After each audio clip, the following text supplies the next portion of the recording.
कोल्हापूर खंडपीठामार्फत घेण्यात आलेल्या परीक्षेत अनेक तांत्रिक अडचणी. परीक्षा पुन्हा घेण्याची उमेदवारांची मागणी. मुंबई उच्च न्यायालयाच्या कोल्हापूर खंडपीठामार्फत 16 ऑगस्ट रोजी घेण्यात आलेल्या परीक्षादरम्यान अनेक तांत्रिक अडचणी निर्माण झाल्याचा आरोप उमेदवारांनी केला आहे. कोल्हापूर आणि पुणे येथील विविध परीक्षा केंद्रांवर server problem, automatic logout, log in problem, keyboard व्यवस्थित काम न करणे, कीज जाम होणे, फॉन्ट साईज आणि पंक्च्युएशन मार्क स्पष्ट न दिसणे तसेच पॅसेज अडकणे अशा समस्या आल्याचे उमेदवारांचे म्हणणे आहे. काही केंद्रांवर तांत्रिक अडचणी निर्माण झाल्यानंतरही संबंधित स्टाफकडून अपेक्षित सहकार्य मिळाले नसल्याची तक्रारही उमेदवारांनी केली आहे. त्यामुळे अनेक उमेदवारांना वेळेचा फटका बसला असून काहींना परीक्षा पूर्ण करता आली नसल्याचा दावा करण्यात आला आहे. या तांत्रिक अडचणींमुळे उमेदवारांचे मोठे नुकसान झाल्याचे सांगत सर्व उमेदवारांना समान संधी मिळावी आणि त्यांच्या हिताचा विचार व्हावा यासाठी 16 ऑगस्ट रोजी झालेली परीक्षा पुन्हा घेण्यात यावी अशी मागणी उमेदवारांनी निवेदनाद्वारे केली आहे. महान कार्य न्यूजसाठी सुनील काटकर, कोल्हापूर. मी स्नेहा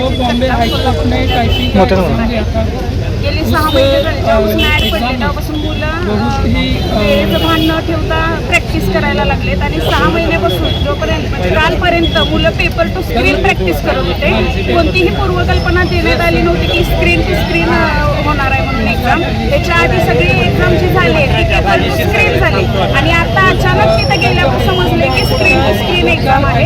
त्यामुळे भरपूर मुलांचं यात नुकसान झालंय. दुसरी गोष्ट की जे तुम्ही ॲडमध्ये सांगितलेलं की 40चं स्पीड पाहिजे, तुम्ही जर पॅसेज बघितले तर ते 60 स्पीडचे पॅसेज होते. जेवढी आकडेवारी होती, जेवढे पॅसेज लेंदी होता त्यात आकडेवारी मुलांना स्पीड धरता आले, मुलांना ना रिदम धरता आलं. त्यामुळे स्पीड सुद्धा कोणाचं लागलेलं नाही. फर्स्ट बॅचचा जो पॅसेज होता तो पॅसेज जरा सगळ्यांनी बघावा.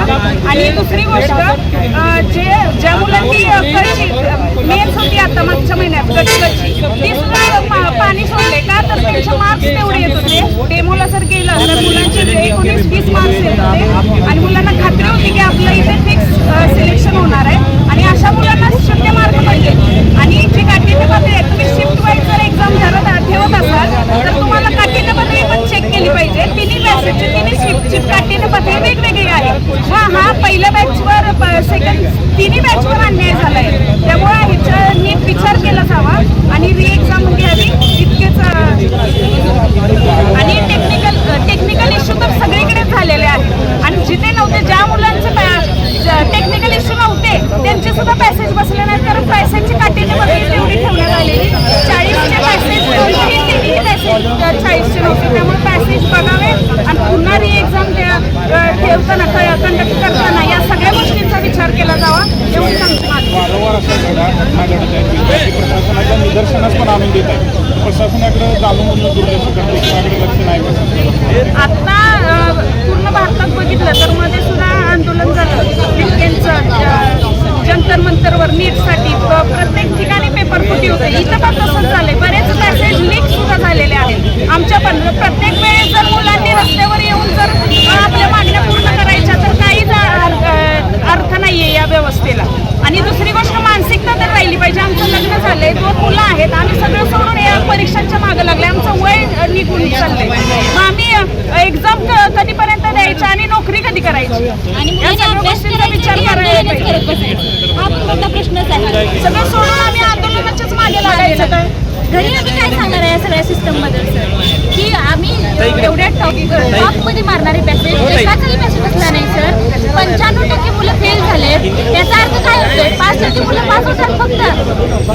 भलेही मी म्हणतो आता आज इथं 200 मुलं आहेत, 200 मुलांचा एकही मुलगा पास नाही आहे सर. याचा अर्थ काय आहे? कशी एक्झाम घेतली तुम्ही कंपनीकडे नाही, तुम्ही घ्या ना ऑफलाईन, लागू दे वेळ. मुलं तयार आहेत, थांबायला मुलं तयार आहेत. 1 महिना लागू दे. घोटाळा नाही सर, कंपनीकडे ही दिली नसली पाहिजे होती. आणि एवढं मुलांना सूचना दिली आहे की स्क्रीन टू स्क्रीन होणार आहे. मुलं हार्ड कॉपीवर जसे येत पण मागं मुलांचा पूर्ण कोर्टावर विश्वास होता आणि अजूनही आहे. म्हणून मी म्हणते की मान्य न्यायालयाने दाद घ्यावी आणि ही एक्झाम परत घ्यावी. 16 ऑगस्ट 2026 ला माननीय उच्च न्यायालयाची क्लर्कची टायपिंग एक्झाम पार पडली. त्यामध्ये तांत्रिक गोंधळामुळे उमेदवारांचं खूप नुकसान झालं. त्यामध्ये सॉफ्टवेअर व्यवस्थित नव्हता, लॉग इन वेळेवर झालं नाही पॅसेज सबमिट म्हणजे पॅसेज कव्हर व्हायच्या आधीच सबमिट झाला होता.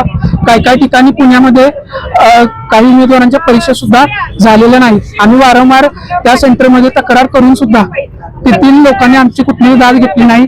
आम्हाला कीबोर्ड वगैरे बदलून दिला नाही. आम्ही वारंवार म्हणजे कीबोर्डची काही बटन स्पेस होत नव्हती, एंटर पडत नव्हता, ई किंवा ए हे अक्षर सुद्धा पडत नव्हती. अशा बऱ्याचशाच अडचणींना आम्हाला सामोरं जावं लागलं. गेल्या 8 ते 10 महिने झालं या परीक्षेचे म्हणजे एमपीएससीच्या सगळ्या परीक्षा सोडून आम्ही याची तयारी करतो. आमच्या घरचे आमच्याकडे खूप अपेक्षा लावून बसले होते. सर्वसामान्य घरातले आम्ही मुलं आहे आणि जर आमच्या बाबतीत असा जर अन्याय त्या सेंटरच्या लोकांकडून होणार असेल तर ही खूप दुःखाची बाब आहे आणि हा आमच्यावर झालेला अन्याय आहे. आम्हाला हायकोर्टावर किंवा तिथल्या सिस्टमवर म्हणजे कुठलीही कंप्लेंट करायची नाही किंवा त्यांच्यावर कुठलीही टीका करायची नाही. फक्त त्यांनी आम्हाला जी परीक्षा कंडक्ट करण्याची पद्धत जी सांगितली होती किंवा दिली होती ती सबशियल फेल पडलेली आहे. आणि आमची एकच मागणी आहे, पूर्वपार जशी होत होती हार्ड कॉपी टू स्क्रीन ही अशीच परीक्षा व्हावी, त्यांनी पुन्हा म्हणजे री एक्झाम द्यावी ही आमची मागणी आहे. जसा औरंगाबाद कल्याणला काल दंगा झाला, अभिजित दुप्पेंनी सुद्धा त्या आंदोलनामध्ये भाग घेतला होता, तसा इथं दंगा काल होऊ शकला नाही. पण आमच्या सगळ्यांच्या ह्याच अडचणी आहेत. काही मुलं पास झाले आहेत ती सुद्धा याच्यामध्ये सामील झाले कारण त्यांना पण कोल्हापुरात किती ठिकाणी पेपर होता आणि किती विद्यार्थी बसले? कोल्हापुरात 3 ठिकाणी होता, पुण्यात सुद्धा 3 ठिकाणी होता. कोल्हापुरात टोटल 700